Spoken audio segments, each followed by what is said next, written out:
Olá pessoal, meu nome é Paulo Fernandes, eu sou o coordenador técnico da SF6 Serviços, uma empresa do Grupo Vegor que presta serviços de manutenção e operação em equipamentos isolados a gás SF6. E aqui no nosso canal a gente conversa sobre todos os aspectos ligados à operação e manutenção desses equipamentos. Eu hoje quero conversar com vocês sobre um assunto que tem aparecido aí frequentemente, tem aparecido questões entre nossos clientes, nossos colaboradores, tratando sobre o tratamento do gás SF6 quando ele se encontra fora dos parâmetros recomendados, seja por norma, seja pelos fabricantes. Eventualmente, esses parâmetros estão fora. E aí o que fazer? Qual a melhor decisão, qual a melhor ação de manutenção a tomar nesses casos? O que eu queria comentar aqui com vocês é sobre as opções que nós temos em mãos para proceder essa ação de manutenção corretiva já no caso. Ok, pessoal? Então eu queria começar comentando pelo seguinte: que tipo de contaminação a gente pode ter no gás SF6 em operação? Nós temos um vídeo que fala sobre isso. Eu recomendo que vocês assistam também, o link está aí na descrição desse vídeo. Ali a gente comenta bastante quais são as contaminações e de onde eles vêm. Resumidamente agora, basta a gente saber que as contaminações são de três tipos. Nós temos os produtos de decomposição, que são formados a partir da reação do gás SF6 quando submetido a algum tipo de descarga, reagindo com os contaminantes presentes, basicamente o ar atmosférico e a umidade. Ele forma produtos de decomposição que são nocivos aos materiais internos dos equipamentos, que podem provocar falhas futuramente, então eles precisam ser removidos.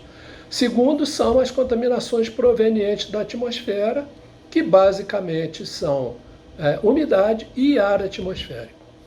Essas contaminações, elas são provenientes ou da origem do equipamento durante sua fabricação, então tanto umidade quanto ar atmosférico podem estar absorvidos nos elementos sólidos de construção dos equipamentos, principalmente materiais isolantes poliméricos que constituem os equipamentos, e podem estar também absorvidos nas paredes internas dos equipamentos. Com a operação, aumenta a temperatura, esses contaminantes vão para a fase gasosa, passando a contaminar. É importante também que esses contaminantes sejam removidos por vários motivos. Primeiro, tanto a água quanto o ar atmosférico vão reagir com o enxofre e o flúor quando da ocorrência de descarga. Temos o vídeo que fala sobre isso, a decomposição do SF6. Vou deixar também aqui o link desse vídeo para vocês poderem assistir. E também a contaminação por ar atmosférico, ela diminui a capacidade de isolamento do SF6. Existem prescrições estritas com relação ao máximo de contaminante que a gente pode ter. Na verdade, ao mínimo de SF6 que pode estar contido na massa de gás isolante. Ok, pessoal? Então, quando a gente atinge esses limites, é preciso que a gente restaure as propriedades do gás isolante em operação para aquelas previstas para o gás em perfeitas condições de operação, basicamente as especificações do gás novo ou aquelas que ainda não tenham atingido o limite das especificações de contaminação previstas em norma ou aquelas recomendadas pelo fabricante, que são mais importantes ainda do que aquelas previstas em norma. As opções que nós temos são o seguinte: existem equipamentos para tratamento do gás SF6 que podem ser utilizados em campo. Via de regra, esses equipamentos são móveis, eles são feitos em carrinhos ou em carrinhos que podem ser transportados num caminhão, numa picape, e esse equipamento possui rodinha também, então dentro da instalação a gente pode deslocar eles para o ponto onde vai ser usado. Eu vou botar aqui nessa primeira figura que a gente está vendo aqui. Aí está o esquema de um equipamento de tratamento básico. Eu optei por não colocar foto de marca nenhuma conhecida para não ser tendencioso para lado nenhum. Porém, todos eles têm essa configuração, a configuração é semelhante a essa que vocês estão vendo aí na figura. Como é que eles funcionam? Eles são previstos para funcionar da seguinte maneira: a gente conecta ele ao compartimento que a gente quer tratar e existem duas opções. A gente pode drenar todo o gás do compartimento para o tanque que compõe o carrinho de tratamento, que a gente viu na figura. Desse tanque a gente pode recircular várias vezes o gás por um sistema de filtros que remove principalmente, basicamente, umidade e produtos de decomposição. A gente trata isso até um ponto que seja considerado de acordo e aí então a gente retorna ele para o compartimento. A outra opção é a gente usar o próprio compartimento como tanque de tratamento.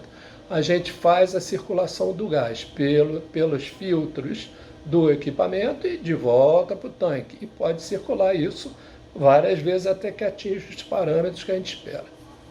Problemas da gente usar essas duas opções. Primeiro, isso leva um tempo razoavelmente grande. Por quê? O tratamento de gás por percolação, então o tratamento de qualquer substância em fase gasosa, percolando por um leito de elementos absorventes e adsorventes, ele é necessariamente de eficiência muito baixa. Por quê? As moléculas de gás são muito pequenas, então a preferência é circular entre as partículas do elemento absorvente e não através do elemento absorvente. Quando a gente fala de líquidos, a eficiência é maior, mas gases, a eficiência é necessariamente menor. Então isso leva a um tempo de desligamento, às vezes muito grande, com um custo muito elevado para o operador do equipamento. Desculpe. Então isso vai acontecer nas duas opções, seja bombeando para o tanque do tratamento, seja tratando diretamente do compartimento. O outro problema é o seguinte: para a gente retornar esse gás para o equipamento, é muito possível que a maior parte da contaminação, principalmente umidade, esteja aderida à superfície interna, absorvida na superfície interna do equipamento. Então a gente trata o gás, limpa, quando a gente põe de volta, parte dessa umidade que está absorvida nas paredes internas vai voltar para a fase gasosa. E aí o gás vai voltar a ter características ruins. Dessa maneira, a gente não consegue secar a superfície interna do equipamento.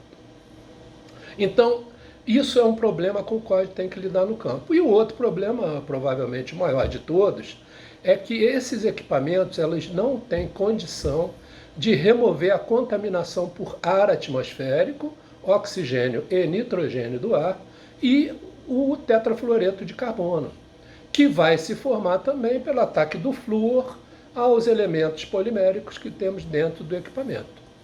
Existem equipamentos muito bons. Nessa segunda figura aqui, eu estou mostrando para vocês o equipamento projetado e fabricado pela própria Vegora, equipamento de alta eficiência que a gente usa tanto em campo quanto aqui em nossa instalação. Esse equipamento, em particular, ele é de grande eficiência para remoção de umidade, e produto de decomposição, mas ele também não remove a contaminação por ar e tetrafluoreto de carbono, que são contaminantes importantes. Por quê? Porque não são SFCs, não tem a capacidade de isolamento do SFCs. Essa contaminação a gente só remove na nossa instalação fixa que nós temos aqui, o nosso sistema exclusivo da SFCs, que é capaz então de remover tudo isso: ar, CF4, contaminantes e umidade. A opção que é a mais segura é a gente fazer a substituição do gás em campo por um gás de qualidade que seja satisfatória. Quando a gente faz isso, como é que é esse processo? A gente remove o gás contaminado de dentro do equipamento, a gente verifica quais as condições que ficaram no equipamento. Nós podemos então proceder à secagem interna do equipamento, podemos monitorar essa secagem durante a execução. Quando ele atinge o nível de secagem que seja bom para aquele equipamento, aquela classe de tensão, aí então a gente coloca o gás SFCs com qualidade, um gás novo, com qualidade que atende às normas de gás novo, espera estabilizar e aí então a gente mede novamente as características. Com isso, a gente tem um tempo de desligamento muito menor para uma eficiência de secagem e tratamento muito maior.